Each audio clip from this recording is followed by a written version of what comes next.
भारत में कोरोना महामारी से बिगड़ते हालातों पर WHO ने चिंता जताई है। संगठन के प्रमुख डॉक्टर टेड्रोस घेब्रेयेसस ने कहा कि भारत में इस समय हालात दिल दहला देने वाले हैं। बीते कुछ दिनों में वहां कोरोना के मरीजों में तेजी से बढ़ोतरी हुई है। मरीजों के परिजन अस्पतालों में बेड और ऑक्सीजन की व्यवस्था के लिए सोशल मीडिया पर पोस्ट कर रहे हैं। हालात का अंदाजा इस बात से लगाया जा सकता है कि राजधानी दिल्ली में एक हफ्ते का लॉकडाउन लगाना पड़ा। टेड्रोस ने कहा कि भारत कोविड-19 की भयानक लहर के खिलाफ लड़ाई लड़ रहा है। अस्पताल मरीजों से भर गए हैं। शमशान घाट पर लाशों की कतार लगी है। ये स्थिति हृदय विदारक है। भारत में कोरोना के हालात से WHO चिंतित। उन्होंने कहा कि भारत में पोलियो और ट्यूबरक्लोसिस के खिलाफ काम कर रहे 2600 एक्सपर्ट्स को कोरोना के खिलाफ काम पर लगा दिया गया है। WHO हर तरह से मदद करने की कोशिश कर रहा है।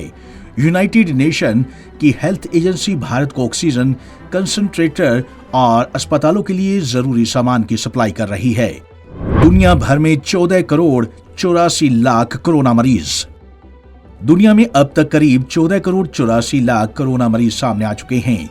इनमें से 31,33,000 लोगों की मौत हो चुकी है।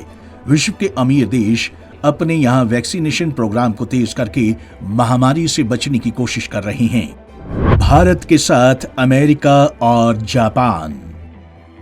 इससे पहले प्रधानमंत्री नरेंद्र मोदी और अमेरिकी राष्ट्रपति जो बाइडेन के बीच सोमवार को फोन पर बातचीत हुई। बाइडेन ने मोदी से कहा, जब अमेरिका कोविड-19 की वजह से मुश्किल दौर से गुजर रहा था तब भारत ने उसकी भरपूर मदद की थी। अब अमेरिका की बारी है। बातचीत के बाद पीएम मोदी ने बताया कि उन्होंने अमेरिकी राष्ट्रपति को मदद के लिए धन्यवाद दिया। इससे कुछ देर पहले जापान के प्रधानमंत्री योशिहिदे सुगा ने भी मोदी से फोन पर चर्चा की। बाइडेन से चर्चा के बाद मोदी ने सोशल मीडिया पर कहा कि हमने वैक्सीन के रॉ मटेरियल और दवाइयों की सप्लाई चेन को कारगर बनाने पर चर्चा की। भारत और अमेरिका की हेल्थ केयर पार्टनरशिप दुनिया में कोविड-19 से पैदा हुई चुनौतियों का मुकाबला कर सकती है। हमने दोनों देशों में महामारी से बने हालात पर विस्तार से बात की। सऊदी से 80 टन ऑक्सीजन भारत के लिए रवाना।